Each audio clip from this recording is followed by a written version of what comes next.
देखिए, दिल्ली का ये बजट सिर्फ प्रचार प्रचार और घोषणाओं का बजट है। जो पीछे भी होता है, सिर्फ नाम हर बार नया दिया जाता है। इस बार बजट को दिल्ली मॉडल नाम दिया गया है। कभी रोजगार बजट नाम दिया जाता है, कभी ग्रीन बजट नाम दिया जाता है, कभी स्वराज बजट नाम दिया जाता है। स्वराज का बजट सबसे पहले आया। क्या स्वराज की घोषणाएं जो जन लोकपाल थी दिल्ली को मिली? ग्रीन बजट आया, कितने % दिल्ली का ग्रीन पेट बढ़ा, कितनी पॉल्यूशन कम हुआ, आप बता दें। आप दिल्ली में खुद रहते हैं, आप बताइए। रोजगार का बजट आया, 5 लाख नौजवानों के सपनों में रंग भरने की बात थी, उनके साथ धोखा हुआ पिछले बजट में। 5 लाख की जगह 1000 लोगों को भी नौकरी नहीं मिली है लगभग। तो ऐसी स्थिति में हम उम्मीद रख रहे थे कि कम से कम उस नौजवान से तो ये सरकार शर्मिंदा होगी जिसको वायदा इतना बड़ा करा था रोजगार बजट में।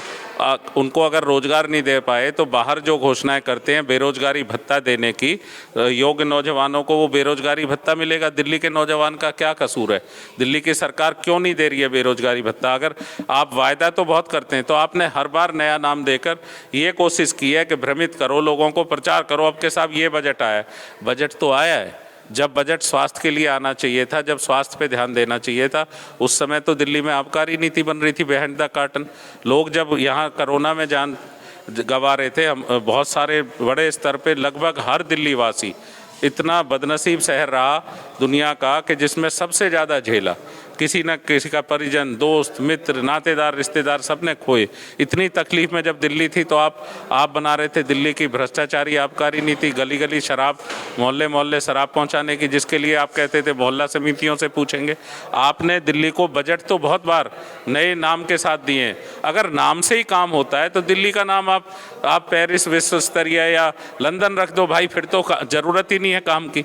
तो ये बजट पूरी तरह दिशाहीन है, जीवंत शहर की रफ्तार को बढ़ाने की जगह रोकने वाला है। और ये प्रवासी मुख्यमंत्री जी का एक ऐसा बजट है जो सिर्फ भ्रामक प्रचार का। मैं तो सिंपल पूछ रहा हूँ, श्री कैलाश गहलोत जी बता दें, माननीय मुख्यमंत्री जी बता दें कि शिक्षा में उन्होंने जो वायदे किए थे, सबसे पहला वायदा 500 स्कूल, आज 2 बार 3 बार उनकी सरकार बन गई, 8वां बजट आ गया। वो स्कूल के नंबर्स बता दें, वो जगह बता दें कि वो जो 500 स्कूल बनने थे वो कहाँ बने, अगर बन गए हैं तो, अगर वो पूरे हो गए।